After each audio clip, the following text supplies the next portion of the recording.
the Tales of the Jedi series just got dropped. By the looks of it, it looks like something you could fit in like a 2-hour special or something like that. So I'm interested to see as to why they made it a 6-episode kind of thing. I can understand why they did for Kenobi. There was just too much content. But in this case, I don't know, because it's like focusing on 2 different Jedi. So let's see how it goes. We'll start with episode 1. That was stupid. Of course, I didn't need to say that at all. For the most part, I enjoyed the first episode. Great way to introduce Ahsoka's talents like that. Great way to introduce the family. I don't know if this coincides with other lore that's been already previously established when it comes to the Togrutas, but I guess they have a nature religion similar to like those of Avatar and the Last of the Mohicans. I'm a little confused by the cats, the big cats, like freaking just all around actions. With speculation's sakes, I mean, it's clearly good enough to be an ambush predator, but it didn't kill off Ahsoka's mom. I could say it was defending its territory, but then it just ran off with Ahsoka and didn't eat it. Either way, though, it was fun to watch. The main thing I took away from that is you get to see like Ahsoka reveal that she's a Jedi in her own way. I'm not really bugged by the episode. Okay, just got done with episode 2. You could see both like the development of both Qui-Gon and Count Dooku in this one episode here. Because you can see Count Dooku, he wants to do the right thing, but much like Anakin, he doesn't have a way to finesse it. So he usually just goes right on the aggressive. And you can see why he would turn on the Republic, because clearly he's dealt with a bunch of Republic, assholes, for lack of a better word. You can also see Qui-Gon Jinn like doing his own thing. He was the one who actually held up his task of being a peacekeeper without actually resorting to violence. It was really funny. If I didn't know what the episode told me, what the trailers have told me, that I knew that was going to be Count Dooku and Qui-Gon Jinn, I would have guessed it was Count Dooku just based off the voice. But Qui-Gon Jinn, I wouldn't have realized until I saw his lightsaber hilt.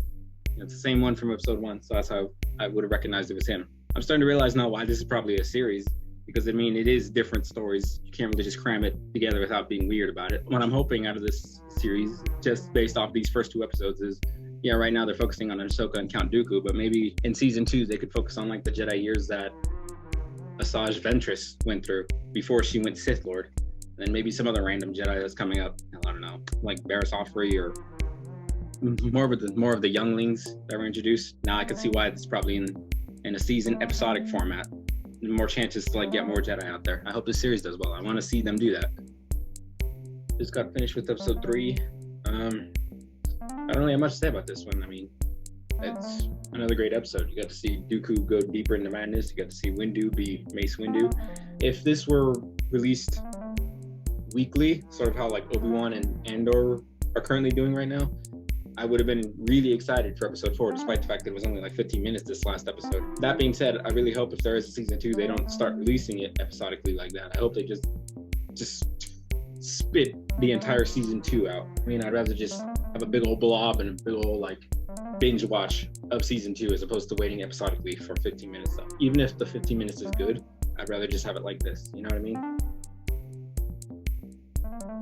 In the middle of episode 4, I'm not really one that notices cinematography very well, despite the fact that I took a class on it.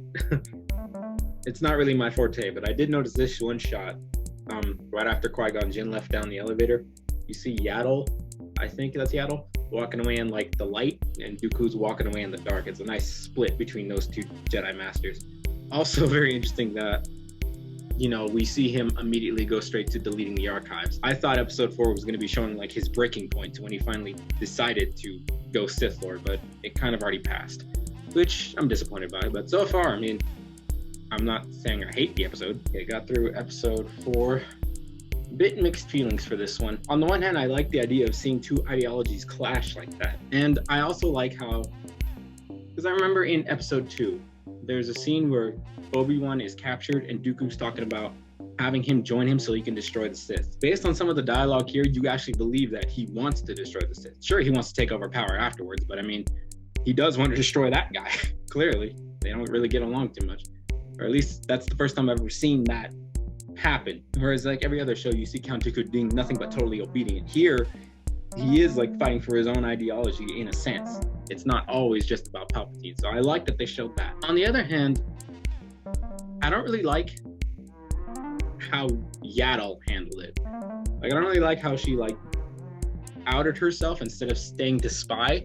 and like come back with backup the same way Mace Windu would have done. And while I like the fact that she had a cool moment where she like lifted up the door that almost crushed her, I don't like how she died basically to just a single lightsaber stroke and at Dooku's mercy. Well, I get Dooku's powerful. I mean, Yaddle's supposed to be just as powerful. It wasn't a crazy cool way to like send her off, you know what I mean? A respectful way to send her off. You know, I'm probably just being a jockhead or something like that. You know, I'd want to see like cool stuff.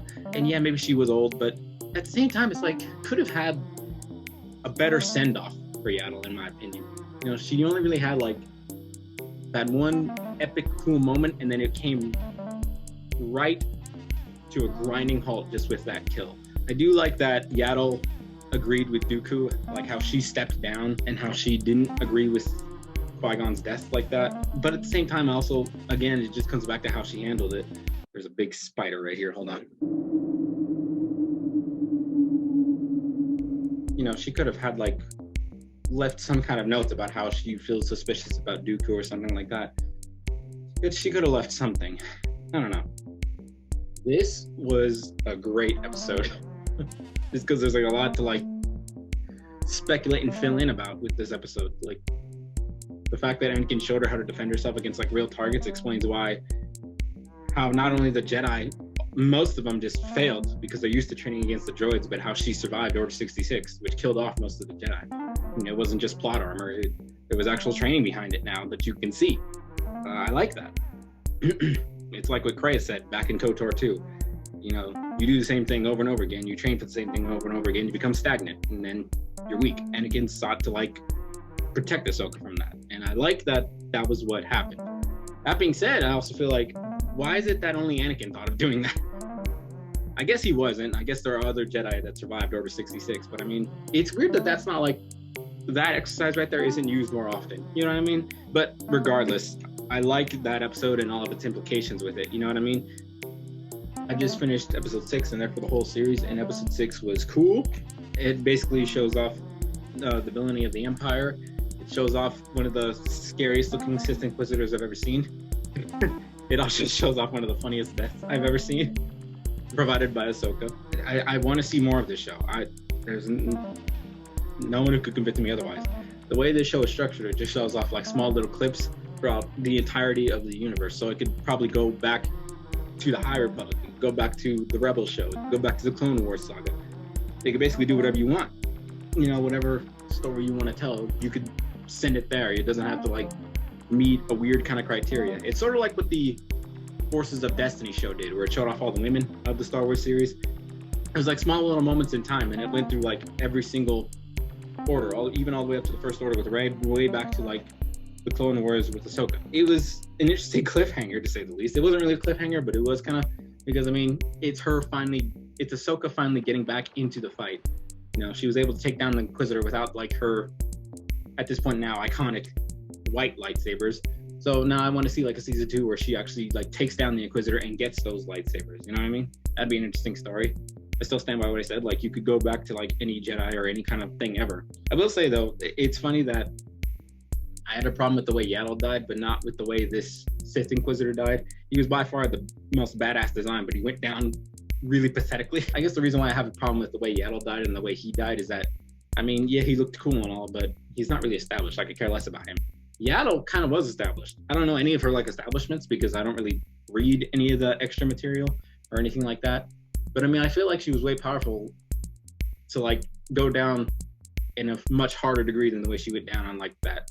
In the way episode, I don't even know what it was, episode 4 showed. Regardless, though, I'm ranting. This was a cool series. I'm glad I watched all of it. I'm glad they released it. I hope they release the season 2 and the season 50,400,000, whatever.